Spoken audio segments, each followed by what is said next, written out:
today had a major disappointment on the acquiring video games front.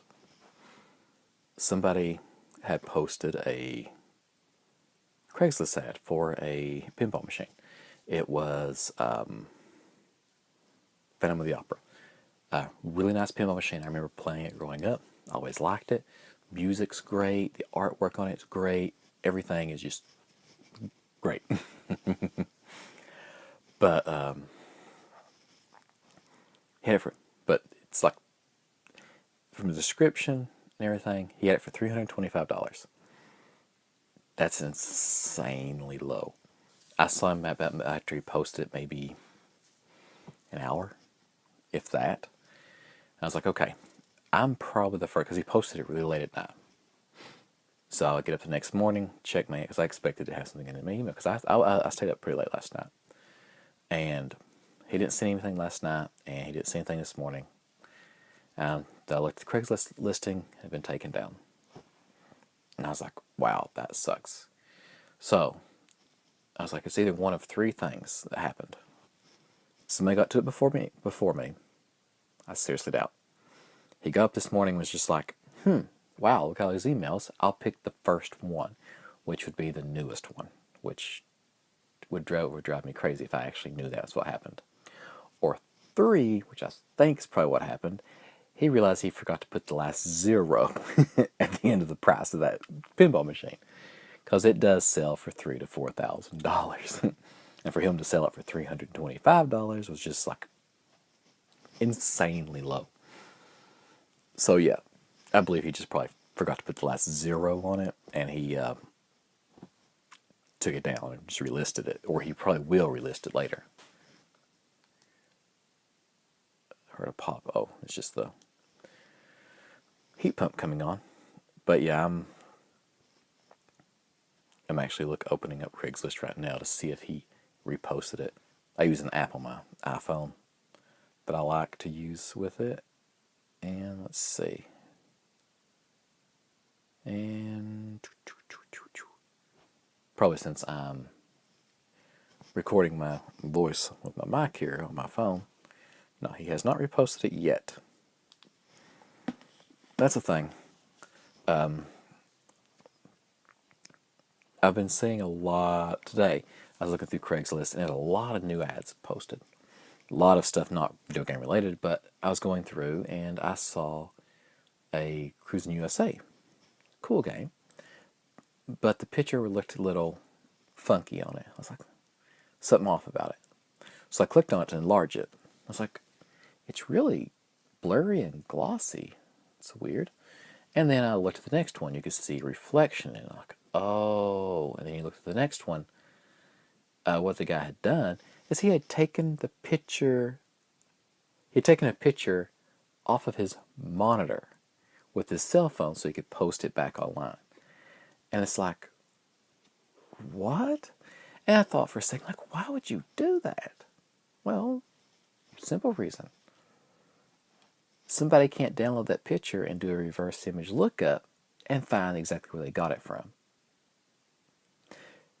So that means like, oh, well, there's no other pictures online of this, so it must be his. No, I'm seeing things like this. The more I use Craigslist, the more I see stuff like this. So I mean, I've never done anything through Facebook or Clav yet, and I've joined a few Facebook groups, quite a few of them, but none of them I've really bought anything from. I've kind of lurked, I think that's what the term is. I'm actually opening up Facebook right now to look at them. But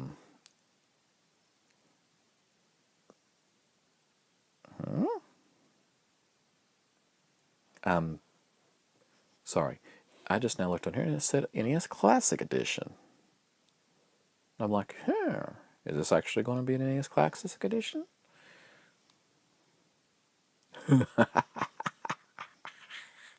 Sold by somebody else for $227. Yeah, no. No, thank you. But yeah, so that's what I'm looking at right now. I'm trying to figure out if I'll actually be able to possibly find something on that so that I won't have to really rely on Craigslist or anything. Okay. Pinball Arcade Collectors of America. PACA. Kind of a cool acronym. Wow. Some people have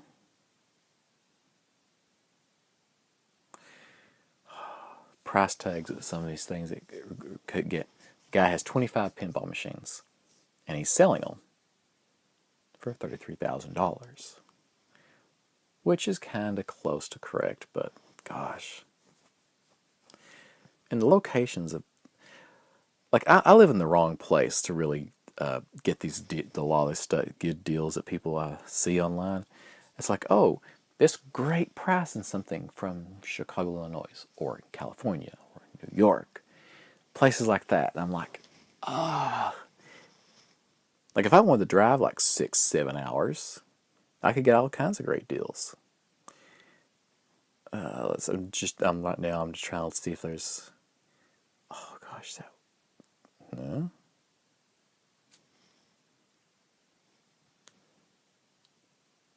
No.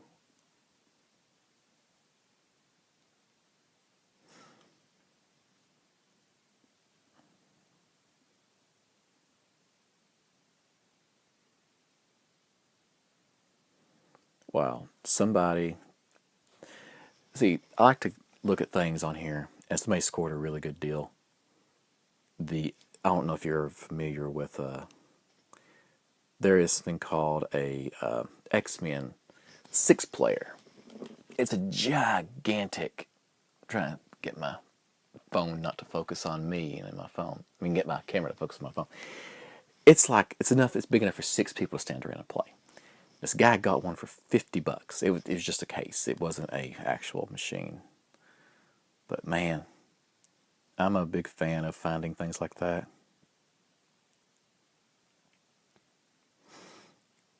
And it's just the way people are just posting things. Somebody go get this ASAP. Oh, somebody's deleted that. Yeah, I'm trying to. But there's certain things I want. Like I've mentioned before, certain video games. I want some pinball machines.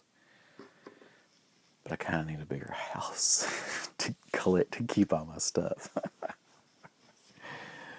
Or I need to get some bodybuilder friends to help me move some of the heavier stuff that I want to buy too. Because I know, like right now, I have a lot of the stuff I have. It's so heavy. I mean, even the stuff that I currently have that I own. I'm just like, if I ever move again, I don't know if I mean I'm not going to leave the games here. No, but I'd be like, how about we just hire some professional movers? Like I'll box everything up. I'll set it in the living room, but let's have them move those heavy games. Because gosh, I mean they're just.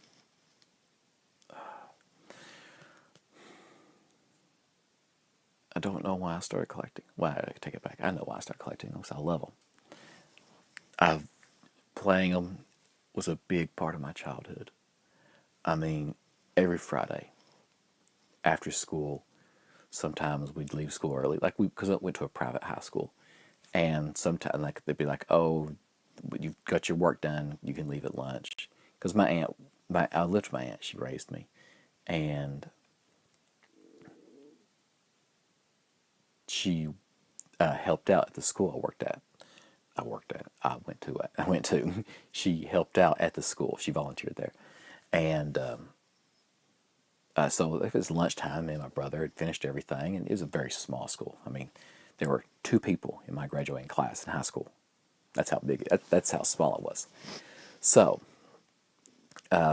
we'd leave at lunch sometimes, and we'd go we go to arcades. well, she would want to go shopping, and I go to the arcade. My brother would go to the theater or something like that.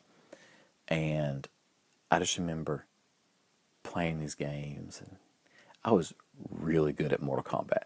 Mortal Kombat 2, there were I don't know if there's anybody in that arcade that could beat me. And I wonder, like, even when we go on vacation, we go like Myrtle Beach or in Florida somewhere. Nobody could ever beat me in Mortal Kombat 2. And I remember when they released a new update for Mortal Kombat 2, and there's a Kentaro fatality, and people like had heard about it, nobody had seen it, and I was saying Sung, and I did the one where it looked like he shoots into your nose, and then he like bursts out, like you hold low punch down for like 3 seconds, I think. This is all going from memory, and I did that. And what there was is a random chance every so often you do the Kentaro one, which that wasn't how you really did it. You did it by holding low kick down for like 30 seconds, I think, or 20 seconds, something like that, during the match. So you had to hold that button down. But it did that, and everybody's like, whoa, how'd you do it? And I was like, I did the other fatality. That's all I was doing. And the next match I won. I tried to do it again. Couldn't do it. It just did the regular one. And I was just like, wow. And then it got out how you do it. I mean, I think a magazine put it out or something, and pretty much everybody knew it. But it was really hard to do, especially if you're fighting somebody else. If they were good, you had to basically your sweep attack. You couldn't do any move that used the low kick. You couldn't do. So it kind of really messed you up.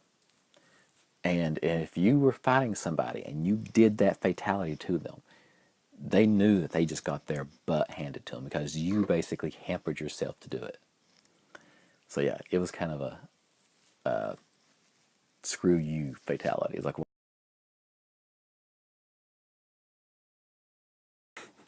I wouldn't do that. Actually, I've always had a dream of owning a retro game store. That's something I've always wanted to do. And what I'd like to have is a secret arcade in the back. You're thinking, what?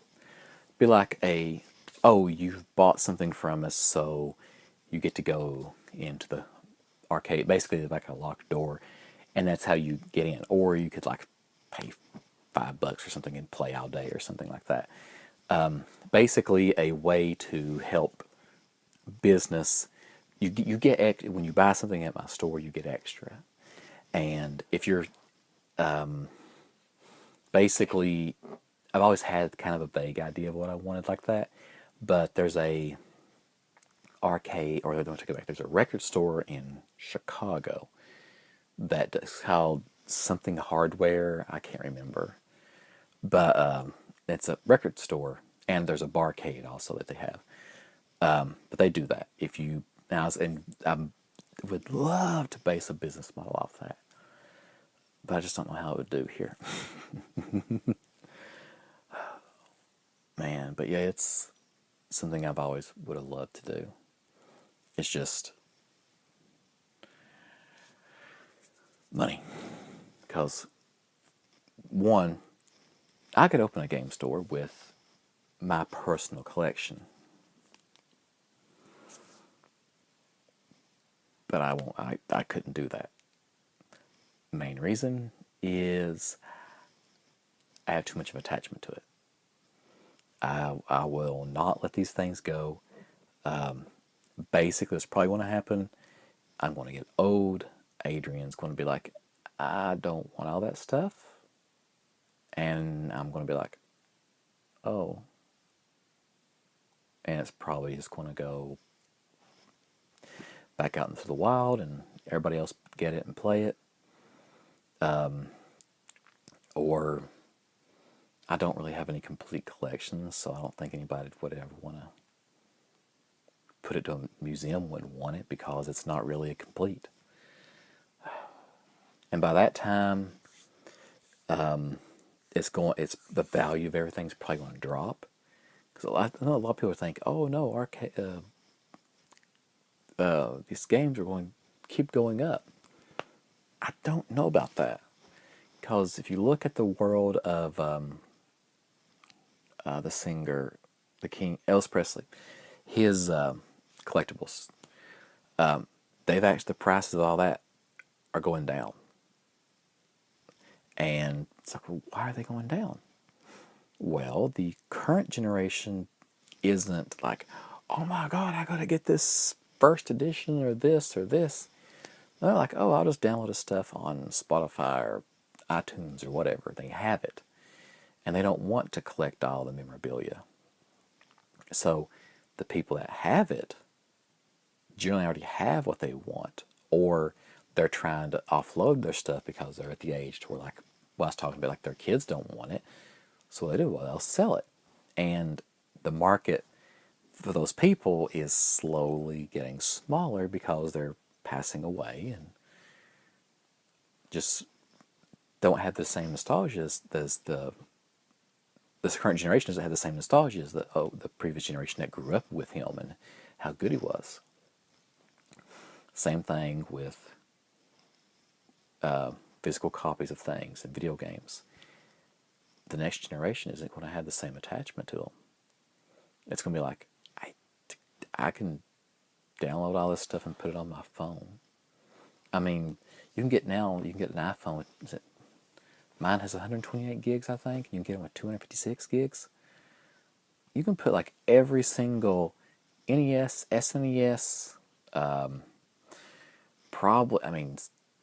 Sega Genesis, TurboGrafx 16, all that, all these retro game consoles that people are spending all this money on, you can put all that stuff onto one little device. And it's like, they're probably like, why do I need them? I've got them right here. Because, I mean, their music collections are all on their phones. All their videos are digital. My movie collection back here, DVDs are kind of almost worthless now. Because nobody wants them. Well, one, they're also standard def, so people don't want them. They want HD. But even Blu-rays aren't selling like they used to because people want digital. I mean, I don't blame them. I mean, Netflix, you can get a month of Netflix for like $10. And if you buy a DVD or Blu-ray, it's $20. Well, that's 2 months of Netflix. If I buy 6 movies, I can either buy 6 Blu-rays, or depending if they're $30, even 3, 6, 9, 4. You could, if you say $20 each, you can buy 6 movies in a year, or you can get Netflix for a year and get thousands. It's a pretty good deal. Music, same way with Spotify. I've got hundreds of CDs. I had hundreds of cassettes, and I got rid of those because I don't have a cassette player anymore. So yeah.